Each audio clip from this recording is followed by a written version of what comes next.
உன் வார்த்தைகள் கேட்கப்பட்டது என்று வேதவசனம் சொல்லுகிறது.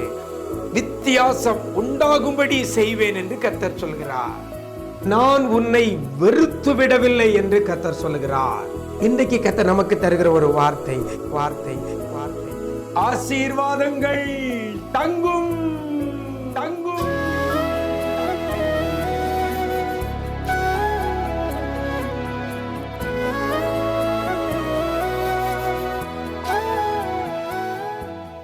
கிறிஸ்துவில் பிரியமானவர்களே, ஆண்டவரும் இரட்சகருமாகிய இயேசு கிறிஸ்துவின் ஈடு இணையற்ற நாமத்தில் உங்களுக்கு அன்பின் வாழ்த்துக்கள். நல்லா இருக்கிறீங்களா? எல்லாரும் ஆண்டவர் கிருபையில் சூப்பராக இருப்பீங்கன்னு கர்த்தருக்குள் நம்புகிறேன். இந்த நாளிலையும் கூட இந்த விசேஷித்த வார்த்தை நிகழ்ச்சி மூலமாய் உங்களோடு கூட ஒரு வேதத்தின் ஒரு வசனத்தை பகிர்ந்து கொள்வதில் மிக்க மகிழ்ச்சி. இன்றைக்கும் நீதிமொழிகள் 10ஆம் அதிகாரம் 6ஆம் வசனத்தில் சொல்லப்படுகிறது, ஆசீர்வாதங்கள் தங்கும் என்று வேதவசனம் சொல்லுகிறது. தங்கும், எது தங்குமா? ஆசீர்வாதங்கள். எது மேல? சிரசின் மேல். எனக்கு அருமையான தேவஜனமே, சிரசின் மேல் ஆசீர்வாதங்கள் தங்கும் என்று வேதவசனம் சொல்லுகிறது.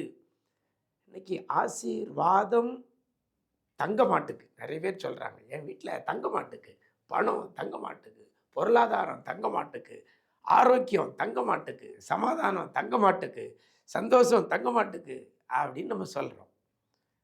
நிலையாக இருக்க மாட்டுக்கு, வருது போயிடுது, ஸ்டே பண்ணி இருக்க மாட்டுக்கு என்ன நிறைய பேர் சொல்லதை நான் கேட்டிருக்கிறேன்.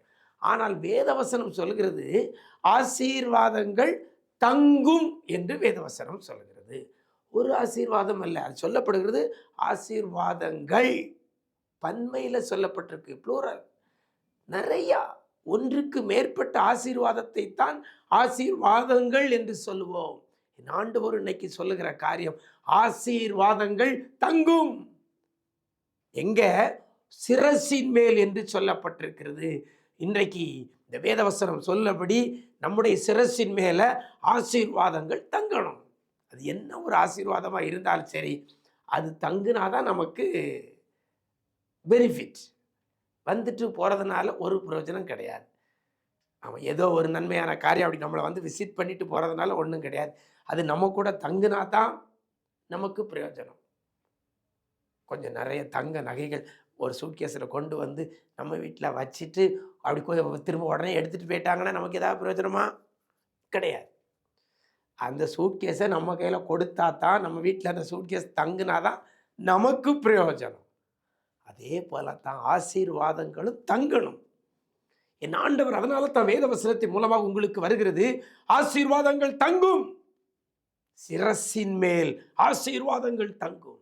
சரி, இப்போ யாருடைய சிரசின் மேல ஆசீர்வாதம் தங்கும்னு வேதவசனம் தெளிவாய் சொல்கிறது.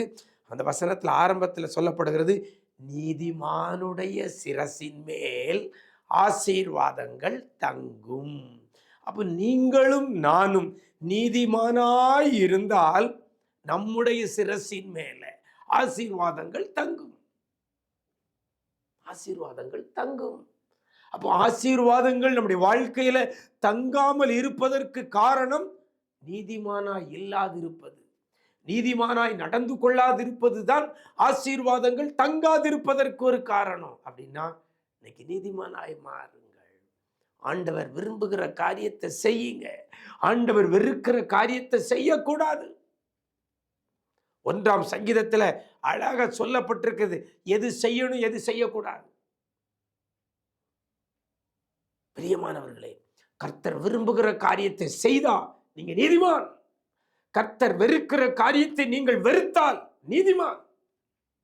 இயேசு கிறிஸ்துவின் இரத்தத்தால் கழுவப்பட்ட பிள்ளையாக இருக்கணும். அப்படிப்பட்ட நீதிமான்கள் சிரசின் மேல் தான் ஆசீர்வாதங்கள் தங்கும் என்று சொல்லப்படுகிறது. அப்படி இன்னைக்கு உங்களை என்னை அவரவர் சீர்தூக்கி பார்ப்போம். நான் நீதிமானா? ஆண்டவர் வெறுக்கிற காரியத்தை நான் வெறுக்கிறேனா? ஆண்டவர் செய்ய சொன்ன காரியத்தை நான் செஞ்சிருக்கிறேனா?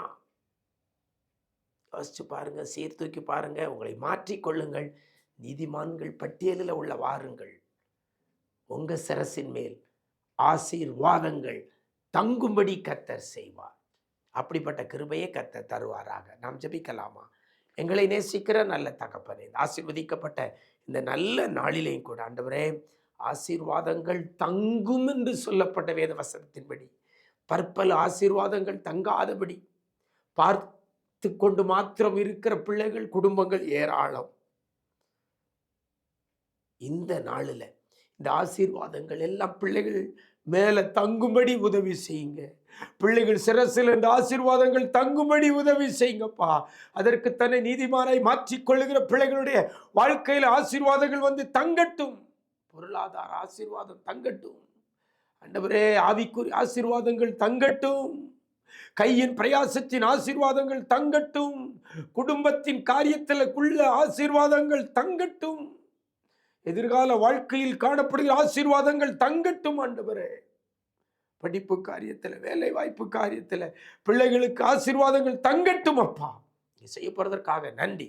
இந்த நாள் முழுதும் பிரசனத்தில் மூடிக்கொள்ளுங்க. எங்க போனாலும் வந்தாலும் கர்த்தருடைய கிருபை பிள்ளைகளை தாங்கட்டும். உடைய சமூகம் முன் செல்லட்டும் ஐயா. கிருபைகள் பெருகட்டும். மீட்பர் இயேசுவின் மூலம் ஜெபிக்கிறோம் நல்ல பிதாவே. ஆமென், ஆமென். பிரியமானவர்களே, நீதிமானாய் நடந்து கொள்ளுங்கள், நீதிமானாய் இருங்கள். உங்க சிரசின் மேல கர்த்தருடைய ஆசீர்வாதம் வந்து தங்கும். God bless you.